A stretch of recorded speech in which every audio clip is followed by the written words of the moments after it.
You know that feeling when you're sitting through a totally dense lecture, or maybe you're reading some incredibly heavy article, or just watching people argue endlessly online, and you just think to yourself, okay, but what does any of this actually have to do with my real, everyday life?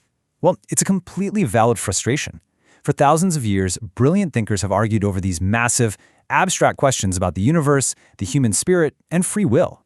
But there is usually this massive, empty chasm between those high-minded theories and the gritty reality of waking up tomorrow morning, paying your bills, and just dealing with other people. Well, back in 1907, an American psychologist and philosopher named William James noticed this exact same gap. He didn't want to build just another towering, complicated philosophical system. He wanted to give us a mental Swiss Army knife, a practical tool to actually navigate our lives. So, welcome to this explainer. Today, we're going to unpack James's brilliant book, Pragmatism, and we're going to turn his insights into actionable tools that you can actually use. So, Section 1, the problem with philosophy. Let's look at James's first major insight into the inherent conflict in how we as humans naturally process the world. And this brilliantly illustrates the core issue. James noticed that human temperaments naturally fall into two very distinct camps. On one side, we have the tender-minded. These are folks who are guided by principles and ideals, right? They're optimistic, they believe in a moral order, and they strongly champion free will. But let's be honest, their worldview can often feel pretty fluffy, abstract, and totally disconnected from harsh reality. Then, on the flip side, we have the tough-minded.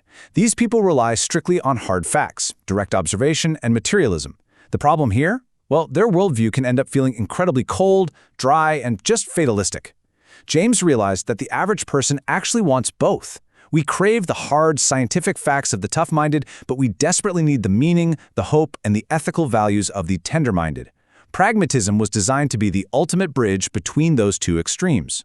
Moving on to Section 2, the pragmatic method. Now that we see the problem, let's look at the actual tool James designed to fix it.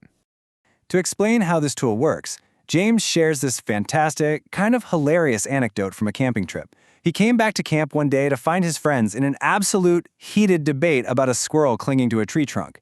Just picture this. Imagine a man trying to look at the squirrel by running in circles around the tree. But the squirrel keeps scurrying to the exact opposite side of the trunk, always keeping its belly facing the tree and its back to the man.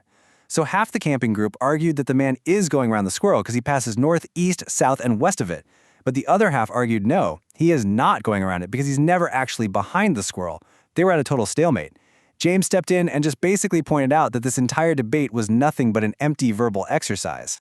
He completely dissolved the argument using what we now call the pragmatic method. He said, look, it entirely depends on what you practically mean by going round. If you mean relative to compass directions, yes, he goes round. If you mean relative to the squirrel's actual body, no, he doesn't. Boom. Once you define the practical difference, the entire debate just vanishes. And that is the method. Whenever you're facing some dizzying, endless debate, you just have to ask what concrete practical difference will it actually make if this alternative rather than that one is true. If the answer is none, then the argument is totally useless. James actually used this beautiful metaphor comparing pragmatism to a long hotel corridor. It doesn't force you into the specific room of the scientist, or the artist, or the religious thinker. Instead, it acts as the shared hallway that allows all of these different, highly useful worldviews to peacefully coexist. All right, Section 3. The cash value of truth. Let's take this pragmatic method and apply it to some of the absolute heaviest debates in human history. Take the grand historical showdown between materialism and theism. Materialism essentially views the universe as this cold, blind machine that's just destined to eventually collapse into lifeless dust. It's a philosophy of ultimate despair. Theism, on the other hand, posits a moral order and a loving intelligence. It offers hope and comfort. Or think about determinism versus free will. Determinism says you're basically just a passenger inside a biological robot, you have no real choices, which leads straight to hopelessness. Free will says, no, your choices genuinely matter. Now, James didn't try to mathematically prove one of these over the other. Instead, he argued that beliefs like free will and a moral order are pragmatically true because they empower us. They allow us to take responsibility and actually take action. They simply work better as guides for human survival than sitting around in fatalistic despair. And this leads us to a pretty radical redefinition of truth itself.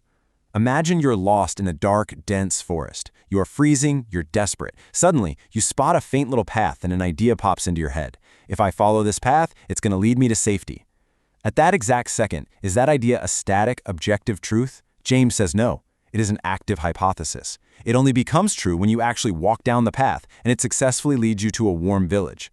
The idea was made true by events. Truth isn't just sitting out there in the void, dead and static. Truth is what successfully leads you into a positive, working relationship with reality.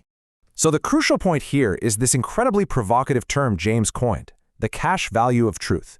Now, he didn't mean literal dollar bills. He meant, what does a belief pay you back in actual lived experience? If believing your coworker is secretly out to get you, pays you back in daily stress, hostility, and total misery, well, that belief has a terrible cash value. Now, critics back in the day went wild over this. They claimed James was just saying, hey, anything that makes you feel good is true. Like, hey, I believe I'm a billionaire, so it must be true. But James firmly shut that nonsense down. Pragmatism is not wishful thinking. Because look, if you believe you're a billionaire and you go try to buy a mega mansion with an empty bank account, your belief is going to violently collide with the hard facts of reality. True beliefs have to pay you back positively, and they have to align with the stubborn facts of the real world. Section 4. Shaping the clay of reality. This is where we look at whether the universe is a finished product or an ongoing project. Now, what's really interesting here is how James views the different mental tools we use to navigate the world. Think about it. Our ancient ancestors invented the common sense framework, basically grouping sensory inputs into solid objects like trees and rocks, just so they could survive. Much later, we developed science to look at invisible things like atoms and DNA. And we developed philosophy to question things like consciousness. So, which one is the absolute objective truth? Well, the pragmatist says they're all true. It just depends entirely on your practical journey. If you're stepping into the street and dodging a speeding bus, you need the common sense framework of solid objects. Stopping to think about quantum mechanics and empty space in that exact moment would be literally fatal. But if you're a doctor trying to cure a genetic disease, common sense isn't going to cut it. You need a scientific framework. Different maps for different journeys. This means that reality isn't a single, perfectly finished crystal sphere where everything is just locked in place, which is a concept known in philosophy as monism. Instead, James champions pluralism. He says the universe is much more like a messy, open-ended pile of Lego bricks. Or, to use one of his most beautiful metaphors, reality is like a lump of spinning clay on a potter's wheel. Yes, absolutely, there are hard facts and physical limits to the clay. You can't just make it defy gravity. But within those limits, reality is actively waiting for your hands to mold it. The final shape of the world is a mix of the clay's stubborn facts and your own creative, acting belief. Let's make this super concrete with an example of a self-fulfilling prophecy. Imagine you're going to a party where you literally don't know a single soul. If you adopt the belief beforehand that people are cold and judgmental, what do?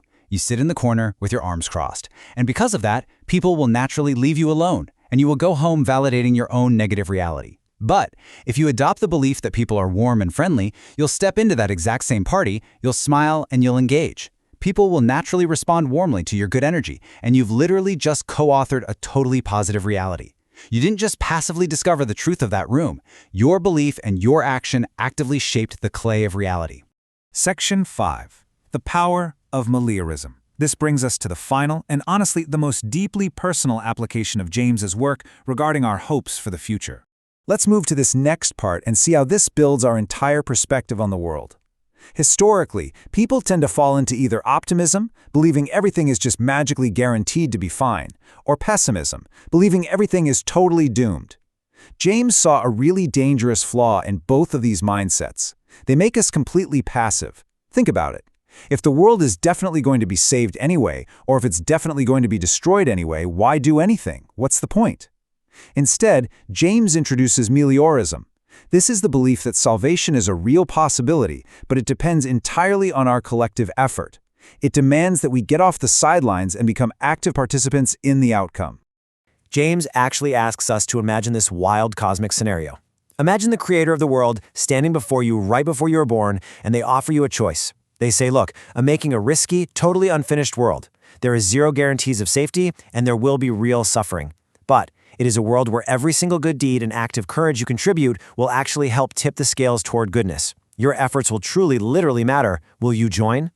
James suggests that most of us, deep down, would enthusiastically say yes. We don't want a boring, pre-programmed reality where we're just passengers on a ride. We want a world where our choices have actual weight.